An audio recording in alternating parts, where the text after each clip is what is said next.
अस्सलाम वालेकुम। तस्लीम्स खजाना में आप सभी का इस्तकबाल है। आज हमने बनाए हैं क्रिस्पी पालक के पकोड़े।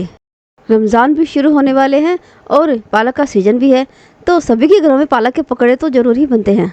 बिना सोडा, बिना सूजी और बिना चावल के आटे के काफ़ी देर तक करारे रहने वाले पालक के पकोड़े आज हमने बनाए हैं। तो चलिए बनाते हैं आज पालक के पकोड़े। पालक के पकोड़े बनाने के लिए हमने 500 ग्राम पालक लिया है। पालक के जो ये मोटे डंठल हैं इन्हें हम काट देंगे और इन पत्तों में देख लेंगे जो पत्ता खराब है और गला हुआ है उसे हम निकाल देंगे। मैंने जो पालक लिया है बहुत ही साफ सुथरा था, इसमें कोई भी गला हुआ पत्ता नहीं निकला। अब हम इन सारे पत्तों को फिर से इकट्ठा कर लेंगे। पालक को हम काट लेंगे। पालक को हम ना तो ज़्यादा मोटा काटेंगे और ना ही ज़्यादा बारीक काटेंगे। वैसे तो पालक को काटने से पहले ही धो लेना चाहिए, लेकिन मैंने पालक को अभी धोया नहीं है क्योंकि फिर इसे काटने में थोड़ी दिक्कत आती है, तो मैं काटने के बाद ही पालक को अच्छे से धोऊंगी। सारा पालक कट चुका है। अब हम इसे 3-4 बार साफ पानी से धो लेंगे। पालक धुल चुका है तो हम इसे झालने में झाड़ने के लिए रख देते हैं। पकौड़ों में डालने के लिए हमने 10 मिर्ची ली है और एक बड़े साइज का प्याज लिया है और ग्राम में देखें तो यह प्याज 125 ग्राम का है। इन मिर्चियों को हम बारीक बारीक काट लेंगे। आप चाहे तो चॉपर में चॉप भी कर सकते हैं और मिक्सर जार में इन्हें दरदरा पीस सकते हैं। प्याज को हम लंबाई में कट कर लेंगे। प्याज हमें ना तो ज़्यादा मोटा काटना है और ना ज़्यादा बारीक काटना है। प्याज और हरी मिर्ची को हमने काट लिया है और प्याज के लोच्छे हैं इन्हें हम एक एक करके खोल देंगे। इन प्याज को हम हल्के हाथों से खोलेंगे ताकि इनमें से पानी ना निकले। पकोड़े हमारे लजीज बने तो इसके लिए हमने एक मसाला बनाया है जिसमें हमने आधा टीस्पून सौंफ ली है, आधा टीस्पून जीरा लिया है और 2 टीस्पून साबुत धनिया लिया है। लो फ्लेम पर इन्हें हम रोस्ट कर लेंगे। इनका कलर चेंज नहीं करना है। ये रोस्ट हो चुके हैं तो अब हम गैस की फ्लेम को बंद कर देंगे और मिक्सर जार में इन्हें हम डाल देंगे और साथ ही हम डालेंगे 15-20 लहसुन की कलियाँ और 1 इंच अदरक का टुकड़ा और इन्हें हम दरदरा पीस लेंगे। हमें इन मसालों को इस तरह का दरदरा पीसना है।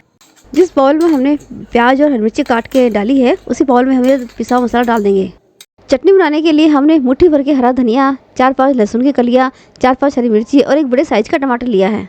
इन सारी चीज़ों को हम मिक्सर जार में डाल देंगे। आप चाहे तो इसमें थोड़ा सा पुदीना भी डाल सकते हैं। मिर्ची के डंठल निकाल कर हम मिर्ची को डालेंगे। टमाटर को हम काट कर इसमें डालेंगे। आधा टीस्पून काला नमक डालेंगे और आधा टीस्पून सफ़ेद नमक। ढक्कन लगाकर चटनी को हम पीस लेंगे। चटनी को हमने इस तरह का पीस लिया है। अब हम इस सारे पालक को इस बाउल में डाल देंगे। इसमें हम बेसन डालेंगे तो बेसन अभी हम 1 कप ही डालेंगे। 1 टीस्पून नमक डालेंगे। आधा टीस्पून अजवाइन को हम इस तरह से हाथों में मसल कर डालेंगे। बेसन और पालक को सारी चीज़ों को हम अच्छे से मिक्स कर लेंगे। अभी पालक ऊपर तक भरा हुआ है लेकिन हमने नमक डाल दिया। नमक डालने से पालक थोड़ा कम हो जाता है। आपको बेसन को पालक में पहले अच्छे से मिक्स करना और पानी बिल्कुल नहीं डालना है। देखिए बेसन को पालक में अच्छे से मिक्स कर लिया है और पालक देखिए कितना कम हो गया है। मुझे पालक में बेसन कम लग रहा था तो मैंने 1 कप बेसन और डाल दिया है। बेसन डालने से नमक भी कम हो गया है तो हमने आधा टीस्पून नमक और डाला है। पालक के पकौड़ों में बेसन बहुत ज़्यादा भी नहीं होना चाहिए और बहुत कम भी नहीं होना चाहिए।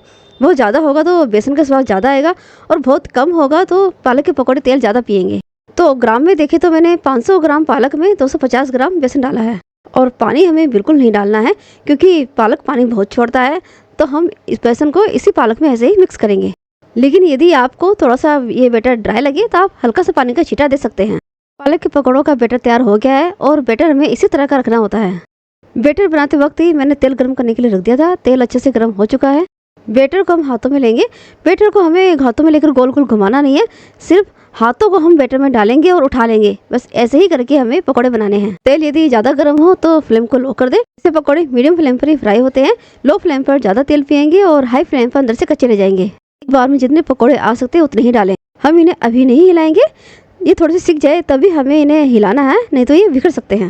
ये थोड़े सिक चुके हैं तो हम इन्हें चम्मच से उलट पलट कर देते हैं। फ्लेम को मीडियम रखेंगे और डबल फ्राई किए बिना ही हमारे पकौड़े करारे बनेंगे। 5-7 मिनट में हमारे पकौड़े फ्राई हो जाते हैं। अब हम इन्हें हिलाते रहेंगे ताकि सारे पकौड़ों पर इवन कलर आए।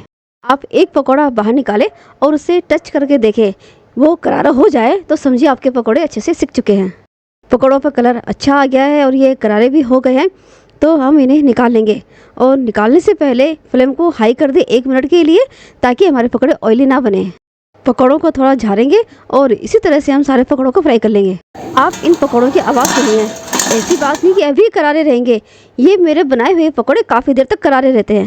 सारे पकौड़े फ्राई हो चुके हैं और 500 ग्राम पालक और 250 ग्राम बेसन में हमने 700 ग्राम पकौड़े बनाए हैं।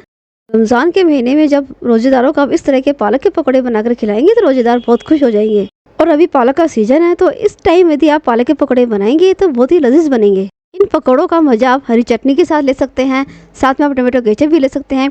या फिर चाय के साथ भी ये पकौड़े खाने में बहुत ही ज़्यादा मज़ेदार लगते हैं।